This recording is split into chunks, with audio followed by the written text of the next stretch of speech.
অনলাইনে ব্যবসা করতে এসে একটা কথা শুনতে শুনতে আমি ক্লান্ত।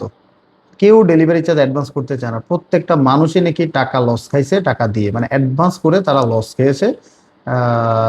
মানে টাকা তারা আগে দিতে গিয়ে মানে যাকেই নাকি দেয় তারাই নাকি প্রতারিত করে, যে তাদের টাকা মেরে দেয় অথবা তারা টাকা দিয়ে প্রোডাক্ট দেয় না। এই কথাটা শুনতে শুনতে আমি ক্লান্ত। মানে আসলে প্রত্যেকটা মানুষই কি টাকা লস খাইছে? আমি এটা বুঝতেছি না। আমি যদি 100 জনের সাথে কথা বলি, 99টা মানুষই বলতেছে যে ভাই আমি অ্যাডভান্স করবো না, আমি এরকম আগে দিয়েছিলাম, আমার প্রোডাক্ট আসে নাই। টাকা দিছি কিন্তু প্রোডাক্ট আসে না। এত প্রতারক বাংলাদেশে, মানে কিভাবে সম্ভব? এত মানুষের থেকে টাকা মেরে দেয়, কিন্তু আমরা কিন্তু ব্যবসা করি, আবার আমরা কিন্তু অনলাইনে কিনি প্রোডাক্ট, কিন্তু কিনি। আমাদেরও যে প্রোডাক্ট লাগে না এরকম না, আমাদের অনেক প্রোডাক্ট লাগে, আমরা অনলাইনে প্রোডাক্ট কিনি। আমাদের টাকা তো কেউ মারতে পারে না। হ্যাঁ ঠিক আছে, আমরা একটা সময় আমি আমার লাইফে শুধু 500 টাকা লস খাইছি একজনকে অ্যাডভান্স করে। উনি আমাকে কম দামে প্রোডাক্ট দিবে বলছে, আমি 500 টাকা অ্যাডভান্স করছি, আমাকে ব্লক করে দিছে। এটাই আমার লাইফের ফার্স্ট অ্যান্ড লাস্ট এখন পর্যন্ত টাকা লস করার একটা মাধ্যম। আর প্রত্যেকটা মানুষই নাকি টাকা নিয়ে যাচ্ছে, তাদের প্রোডাক্ট দিচ্ছে না। তারা সবকিছু দেখাইতেছে। আসলে ভাই কাস্টমার কিভাবে চেক করতেছে, তাদেরকে কিভাবে ভেরিফাই করতেছে, তাদের ভেরিফাইটা রং।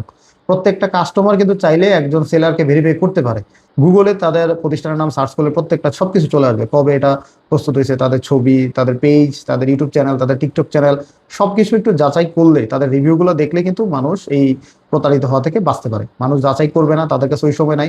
ভাই আপনি টাকা ছাড়া দিবেন, দিলে দেন, না দিলে আরেক জায়গায় দেখবো, এই একটা কথাই। কিন্তু এটা সমাধান নাই যে আমি টাকা দিব কিন্তু আমি একটা মাধ্যম চাচ্ছি, আপনি আমাকে বিশ্বাস করান যে আমি আপনার টাকা নিব না, আপনার টাকা নিয়ে প্রোডাক্ট দিব। এই জিনিসটা কেউ জাজমেন্টই যেতে চায় না।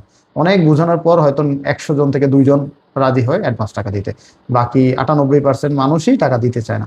কারণ হলো কি, অনেকে এমন অভ্যাস করে ফেলছে যে টাকা ছাড়াই প্রোডাক্ট দিতে দিতে অভ্যাস করে ফেলছে। এই অভ্যাসটা মানুষকে একদম এমন অভ্যাস করছে যে এখন তারা কিন্তু 100টা পাঠাইলে মিনিমাম 10টা 15টা 20টা রিটার্ন আসতেছে, এটা কিন্তু তাদের লস। তারপরে তারা এই অভ্যাস চালু রাখছে। এই অভ্যাস করার কারণে কিন্তু এখন মানুষ অ্যাডভান্স দিয়ে প্রোডাক্ট নিতে চাইছে না। তো আমি বলবো যে অবশ্যই এটা থেকে বেরিয়ে আসা দরকার। অ্যাডভান্স অনেকে আমাদেরকে পুরো টাকা করে দেয়, তাহলে তারা কি দোষ করলো? তারা আমাদেরকে চিনে না, তারা পুরো টাকা দিয়ে দেয়। আপনারা সামান্য 130 টাকা অ্যাডভান্স করতে চান না। আমি বলবো যে আপনারা একটু জাজমেন্ট করেন, আমাদের গুগলে সার্চ করেন, আমাদের ফেসবুক পেজ দেখেন, টিকটক চ্যানেল দেখেন, ইউটিউব চ্যানেল দেখেন, এগুলো ভেরিফাই করে তারপর আমাদের কাছে অর্ডার করেন।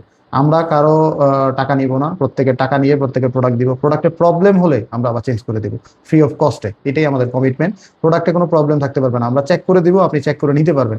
চেক করার পর যদি কোনো প্রবলেম থাকে আমাদেরকে ভিডিও পাঠাবেন আনবক্সিং এ, আমরা দেখে ভেরিফাই করে আপনাকে আবার একটা চেঞ্জ করে দিব। এটা হলো রয়্যাল গ্যাজেট বিডির পলিসি।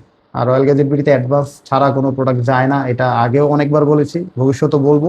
আমরা এই সিস্টেমে ব্যবসা করবো বলে যে ভাই অন্যরা তো নেয় না। অন্যদের পলিসি অন্যদের কাছে, আমাদের পলিসি আমাদের কাছে। প্রত্যেকটা ব্যবসার একটা পলিসি থাকে, এই পলিসিটা অবশ্যই মেনটেন করার দরকার। সবাই ভালো থাকবেন, সুস্থ থাকবেন। আল্লাহ হাফেজ।